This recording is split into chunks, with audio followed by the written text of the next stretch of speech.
कृति, कभी आपने ऐसा सोचा है कि आप अपने दोस्त के घर जा रहे हो रहने के लिए और वहां से कोई एंटिटी आपका पीछे करने लगे, आपके पीछे पड़ जाए? नहीं, यदि ऐसा होता है तो मैं तो कभी सोच भी नहीं सकती ऐसा भी कुछ हो। ऐसी ही एक कहानी लेके आई जो हमारी प्रिया है, उनके साथ होता है। वो क्या होता है क्या नहीं है तो आपको आगे ही पता चलेगा। तब तक के लिए आप देखते रहिए जन दर्पण। मैं हूं निधि और हमारे साथ है कृति। तो जैसे जो प्रिया है वो मिडिल क्लास फैमिली से बिलोंग करती है और उसकी बहुत अच्छी जॉब लगती है मुंबई में। मुंबई में एक जगह नौकरी वो करती है, तो वहाँ पे वो जाती है जॉब के सिलसिले में। उसकी मम्मी या उसके परिवार वाले जो थे वो बहुत खुश थे कि चलो हमारी बिटिया का जॉब लग गया है, क्योंकि कहीं ना कहीं मिडिल क्लास फैमिली की ये बहुत बड़ी खुशी की बात होती है जब बेटे के साथ साथ बेटी भी जॉब करती है, बाहर जाती है, कुछ अच्छा करती है, सेटल करती है, तो फैमिली को लगा चलो ये सेटल हो जाएगी, कोई बात नहीं। बट जो प्रिया थी उसको सर्वाइवल की एक प्रॉब्लम थी, तो डॉक्टर से उसका जांच चल रहा था। अचानक ऑफिस में बैठी हुई थी, इसी वजह से वो अपना ऑफिस में छोड़ के घर आने वाली थी, क्योंकि डॉक्टर ने कहा था टेक अ रेस्ट, आप जब तक इसका दवा नहीं हो जाता, इलाज नहीं हो जाता, तब तक आप घर पे रहो। तो उसी के सिलसिले में गई थी, मतलब ऑफिस का सेकेंड या थर्ड लास्ट डे कह सकते हैं कि मतलब एक दो दिन और आती, वो बंद करती थी उसके बाद आना। प्रिया ऑफिस में बैठी हुई थी। ऑफिस में सारे कलीग एज अ फ्रेंड ही रहते हैं, मतलब स्कूल और कॉलेज के बाद कोई दोस्त मिलते हैं तो हमारे साथ काम करने वाले बनते हैं, जिनके साथ हम काम करते हैं, 8-8 घंटे साथ रहते हैं, झेलते हैं, झिलवाते हैं एक दूसरे को। तो प्रिया वहाँ पे काम कर रही थी कोई चीज़ की, अचानक उसके पेट में बहुत ज़्यादा पेन होने लगता है, जिससे उसको वहाँ पे लिटाया जाता है, क्योंकि वो खड़े और होने और बैठने की स्थिति में बिल्कुल नहीं थी। तो एक प्रिया का कलीग था जिससे प्रिया की बहुत अच्छी बॉन्डिंग थी। तो वो कहता है कि बगल में मेरा रूम है, एक काम कर प्रिया, तू वहाँ पे चली जा रहने के लिए।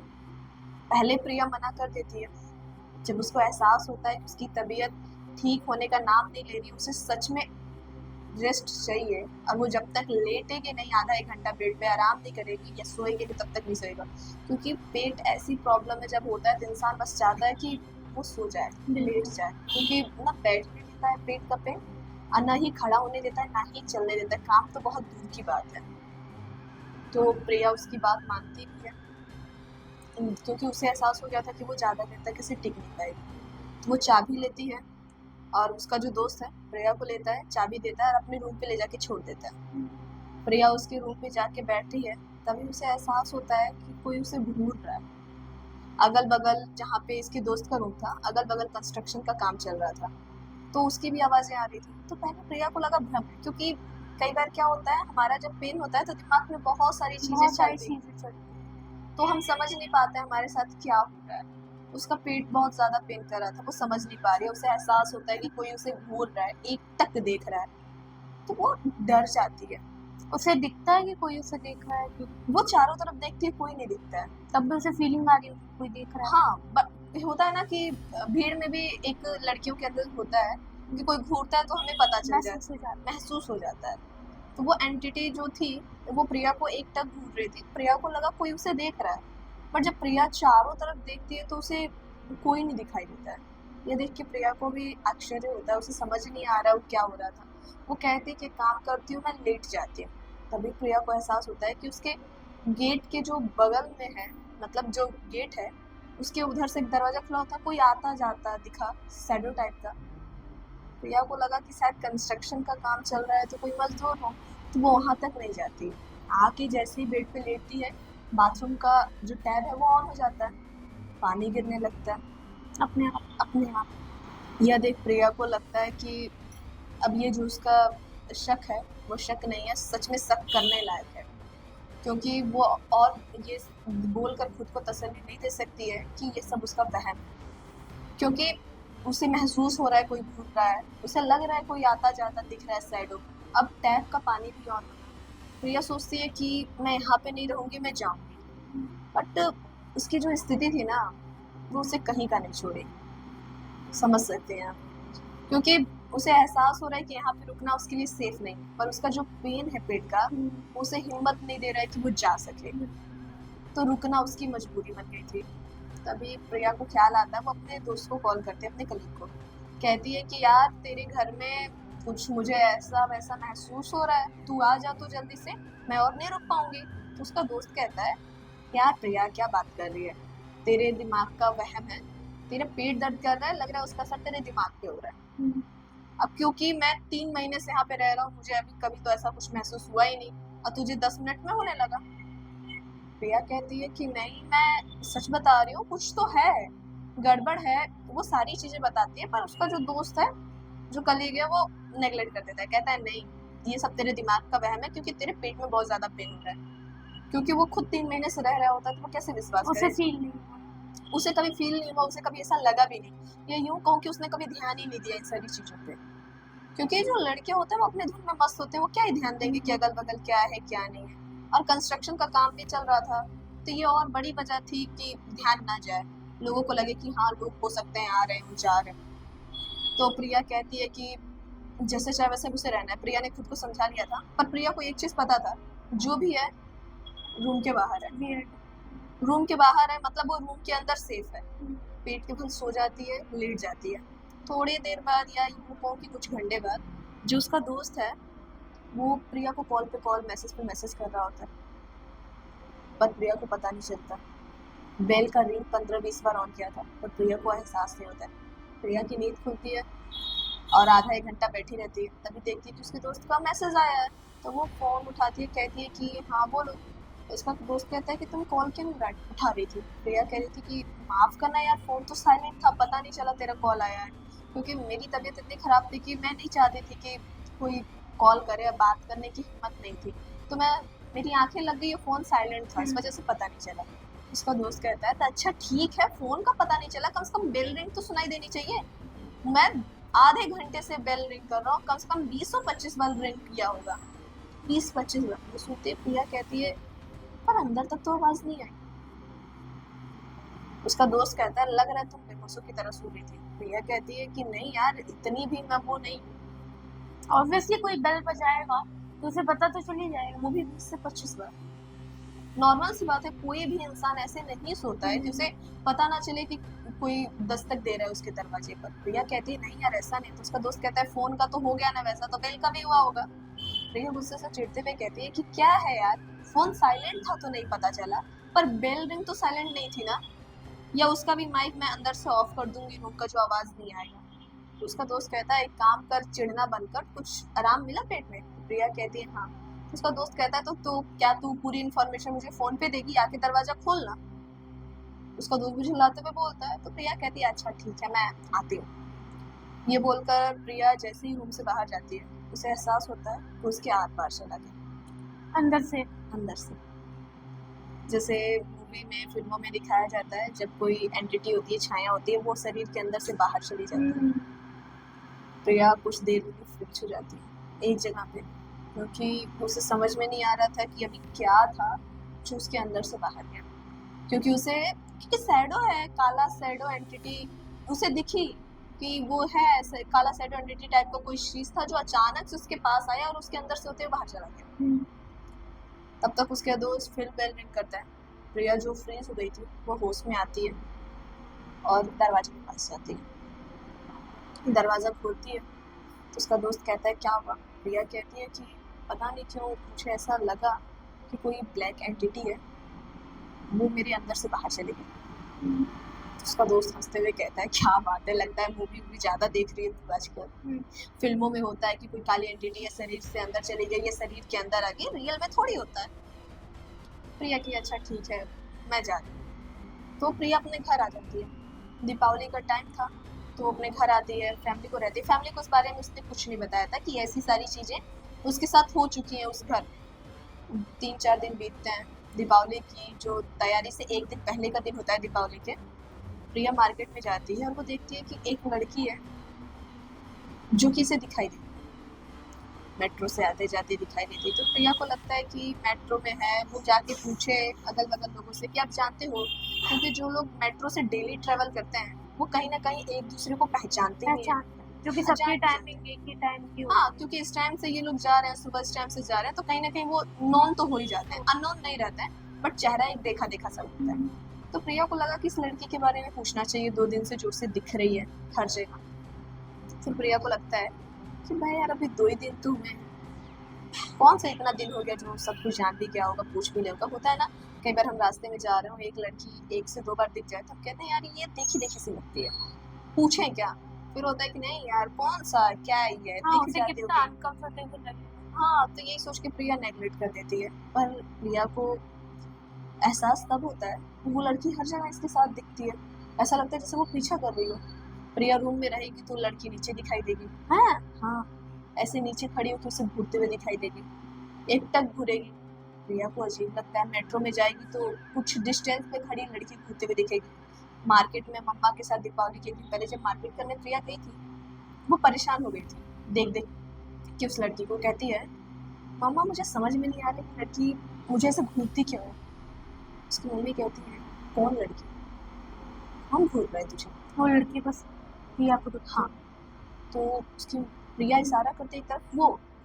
माँ कहती है वहाँ पे तो कोई नहीं है। फिर प्रिया कहती है, मम्मा मैं आपको एक बात बताऊँ? प्रिया की मम्मा कहती है, हाँ बोल बेटा क्या हुआ? कहती है ये लड़की मुझे 2-3 दिन से दिख रही है। मैं रूम में रहती हूँ तो नीचे दिखती है, मेट्रो में दिखती है, मार्केट में दिखती है, अभी देखो यहाँ पे भी है। उसकी मम्मा कहती है, अच्छा एक काम कर, घर चल। तो वो प्रिया के साथ घर जाती है, अंदर आती है। तो उसकी माँ कहती है, वो लड़की दिख रही है? प्रिया अक्षर कहती है, माँ इस बार तो हद हो गया। प्रिया की माँ कहती है, मतलब क्या हुआ? हद हो गया मतलब हुआ क्या? कहती है कि वो हमारे दरवाजे के पास खड़ी है। और मम्मा को कुछ दिख नहीं रहा। नहीं, तो मम्मा तुरंत दादी को, प्रिया के पापा को कॉल करती है और एक को गुरु माँ बुलाती है। गुरु माँ जैसे ही प्रिया के घर में आती है और घर के अंदर एंट्री करती है, प्रिया बेहोश होकर जमीन पर पड़ जाती है। उसे कुछ ख्याल नहीं हो रहा था क्या हो रहा है क्या नहीं हो रहा है। गुरु माँ सब बता देती हैं कि ये कुछ दिन पहले किसी के घर गई थी, वहां से एक इंसान इसके पीछे पड़ा है और किसी ने टोना टोटका करके फेंका था, इसने उसे भी लांग दिया, तो वो लड़की है। मतलब दो प्रिया के पीछे, दो दो दो एक लड़की और एक लड़का। लड़का उस जो उसके दोस्त के रूम पे गई थी, जो प्रिया के अंदर से एंटिटी गई थी, वो लड़के की एंटिटी थी। और फिर प्रिया जब मार्केट में जा रही थी तो उसने कोई टोटका टोना करके फेंकते नहीं है लोग, तो उसे लांग दिया था गलती से। तो वो लड़की की जो एंटिटी थी वो प्रिया के पीछे आ गई। वो प्रिया को हार्म नहीं करती थी, बस प्रिया से दूर रहती थी। वो हर टाइम प्रिया को दिखती रहती थी। तो वो पूरा घेरा वेरा बनाती है, कुछ मंत्र का वो चलता है। तो वो जो प्रिया के अंदर जो एंटिटी होती है लड़की की, वो बाहर आती है, बताती है कि वो कई दिनों से बीमार था, बहुत सारी चीजें हो रही थी, मर गया। और वो 3-4 दिन तक उसकी जो आत्मा थी, इसके जो प्रिया के दोस्त था, उसके फ्लैट पे पड़ी रही। 3-4 दिन अगल बगल वाले जब नहीं देखे तब पता चला। वो लड़का बताता है कि कुल मिला जुला के ये कि मुझे मुक्ति नहीं मिली है, मैं वहीं पे भटकता हूँ। पर जब ये आई अपने दोस्त के घर तो मुझे ये अच्छी लगी। अच्छा हाँ, एंटिटी कहता है मुझे ये अच्छी लगी और मुझे ये चाहिए और मैं इसे अपने साथ लेकर जाऊंगा। मतलब वो उससे मारना चाहता था प्रिया को, अपने साथ ले जाना मतलब उसके इसके सोल लेके जाना चाहता था। तो फैमिली डर जाती है कि क्या है क्या नहीं है। पूरा वो गुरुमा पावरफुल रहती है, पूजा पाठ करती है, उस लड़के की सोल को निकालती है। वो लड़की हार्म नहीं कर रही थी, फिर भी मतलब वो उसके करीब ना आए, हार्म ना करे, क्योंकि वो उसे दिख रही थी। वो पूरा जो भी उतारा होता है, पूजा पाठ होता है, वो करती है। लगभग आधे 1-1.5 घंटे बाद प्रिया को जब होश आता है तो उसकी माँ उसको एक-एक बात बताती है कि ऐसे-ऐसे ये सारी चीज़ें तेरे साथ हुई थी। सुनने के बाद प्रिया का जो दोस्त था, प्रिया उसको कॉल करते हुए कहती है कि तू 3 महीने से कैसे वहाँ पे रह रहा है? मेरे साथ ये हो गया, वहाँ पे ये लोग मरे हैं, कोई हार्ट अटैक से मरा है, तुझे कुछ भी नहीं पता है? ऐसे जगह पे रह रहा है, तेरे को हार्म हो गया तो? वो मेरा शरीर तो छोड़ दिया पर रहेगा तो वहीं पे ना, क्योंकि वहाँ पे उसकी एंटिटी थी, मरा हुआ था, उसकी मुक्ति भी नहीं करवाया गया। मतलब इनफैक्ट उस घर का मालिक शुद्धिकरण भी नहीं करवाया था। तो प्रिया ये सारी चीजें अपने दोस्त को कहती है, उसका दोस्त डर जाता है, कहता है यार प्रिया मैं झूठ नहीं बोलूंगा, मैंने एक चीज तेरे से छुपाई थी। महसूस तो मुझे भी होता था कोई मुझे घूर रहा है, पर मुझे लगा कि मेरा वहम है। मैं ध्यान नहीं देता था क्योंकि ऑफिस से आने के बाद मैं थक जाता था, उसके बाद मैं सो जाता था, फिर सुबह उठ के ऑफिस। तो मेरा ध्यान कभी गया ही नहीं इस पर कि कोई घूर भी सकता है। प्रिया कहती है जब मैंने बताया था तो तूने मना क्यों किया? वो कहता है कि मुझे लगा तू और न डर जाए, इसी वजह से ये जो बातें हैं मैंने छुपा ली थी तेरे से। तो उसके बाद इतना सब जब प्रिया उसके दोस्त को बता देती है तो जो प्रिया का दोस्त रहता है वो अपने मकान मालिक जो होता है उनको कॉल करते हुए कहता है कि कोई लड़का हार्ट अटैक से मरा था, बीमार था, मकान मालिक को झटका लगता है। वो कहता है तुमको कैसे पता कि कोई मरा था? फिर लड़का बताता है ऐसा ऐसा मेरे दोस्त के साथ हुआ, तुमने पहले क्यों नहीं बताया, मकान का शुद्धि क्यों नहीं करवाया? तो मकान मालिक का जो आंसर था बहुत ही वियर्ड था, सोच भी नहीं सकते कि मतलब ऐसे भी इंसान होते हैं। वो कहता है कि कौन सा मुझे वहां पे रहना था, इसलिए मैंने नहीं मुक्ति करवाया, मुझे वहां पे रहना भी नहीं था, और उसके 3 महीने बाद तुमने फ्लैट ले लिया तो मैंने तुम्हें बताया भी नहीं इसी वजह से। तो ये कहता है कि मुझे कुछ हो जाता तो? वो कहता है कि नहीं ऐसा थोड़ी होता है। वही उसका दोस्त फोन रखता है, उसके बाद प्रिया को कॉल करते हुए कहता है यार तूने जो कहा था वो सही है, और मुझे लगता है कि 1 से 2 दिन के अंदर वो लड़का भी रूम खाली करता है। प्रिया को कहता है कि अच्छा हुआ तूने मुझे बता दिया, नहीं तो मेरी भी शामत तय थी। अब वो मकान मालिक ऐसा जो अपने बारे में सोच रहा है और इस बार बिजनेस के बारे में, अब बिजनेस के बारे में पैसे के चक्कर में बताया तक भी नहीं कि ऐसा कुछ है, कुछ किया भी नहीं, शुद्धि भी नहीं करवाया, फ्लैट दे रहा है रहने के लिए। तो प्रिया कहती है ठीक है गुस्सा मत कर ज्यादा, रहने दो, छोड़ जाती। तो प्रिया को दोस्त प्रिया से कहता है अब तू ठीक है ना बाबा? प्रिया कहती है हाँ गुरु माँ ने एक चाकू और ताबीज टाइप का कुछ दिया था। कहा जाता है ना कि कभी काल कलावा, रक्षा सूत्र, चाकू तो ऐसा होता है कि जब ऐसे बुरे सपने आते हैं या ऐसा फील होता है तो आप लोग ना मतलब ऐसा माना जाता है कि बेड के नीचे छोटा सा चाकू रख के सुपरस्टिशन हाँ, बुरे सपने होते हैं। और एक चीज और है कि गांव में कहा जाता है कि रक्षा सूत्र बांध लो, कलावा बांध लो, गले में ताबीज पहन लो, काला धागा बांध लो, तो चाकू पहन लो। वो इसलिए कहा जाता है कहीं ना कहीं ये सारी चीजें हमारी रक्षा करती हैं कि कोई हमारे करीब ना आ पाए, कोई हमें छू ना पाए, हमारे साथ ना आ पाए। वो यदि इसमें से कोई भी चीज प्रिया के पास होता तो वो एंटिटी प्रिया के शरीर को छूने की हिम्मत नहीं करता, ना उसके अंदर आता और ना उसके सोल को ले जाने की बात करता। तो वही गुरु माँ चाकू और ताबीज प्रिया को पहनाते हैं। तो अभी जो प्रिया है वो ठीक है, बेटर है, और उस चीज से वो निकल भी चुकी है। उसका जो सर्वाइकल का दिक्कत था वो भी ठीक हो चुका है, दवा हो चुका है, वो अपनी जिंदगी अच्छे से जी रही है। पर प्रिया ने एक चीज कहा था कि यार मैं एक बात जरूर कहना चाहूंगी कि लोग कहते हैं कि अंधविश्वास है, हम बहुत मॉडर्न हो गए, हम गले में ताबीज, कलावा, रक्षा सूत्र नहीं पहनेंगे, नहीं बांधेंगे, पर कहीं ना कहीं ये चीजें हमारी रक्षा करती। तो मैं आपसे भी यही कहना चाहूंगी कि यदि आपके घर वाले कोई पूजा पाठ करवा रहे हैं, क्योंकि गांव में अक्सर पूजा पाठ होते रहते हैं, घर वाले करवाते हैं, तो वो कलावा बांधते हैं या रक्षा सूत्र बांध रहे हैं, कलावा रक्षा सूत्र या ताबीज पहना रहे हैं, तो उन्हें मना नहीं किया जाता है, क्योंकि वो हमारे भले के लिए कहीं ना कहीं होता है और उसके पीछे हमारी भलाई छुपी रहती है। तो आपको ये कहानी कैसी लगी हमें जरूर कमेंट बॉक्स में बताइए, और अगर आपके पास ऐसी ही कोई कहानी है तो हमसे जरूर शेयर कीजिएगा। तो आप देख रहे थे चंदरपन न्यूज का हॉरर कार्यक्रम। आगे हम इसी तरह की और ज्यादा हॉरर स्टोरीज लेकर आएंगे आपके लिए, तब तक के लिए देखते रहिए चंदरपन न्यूज। धन्यवाद।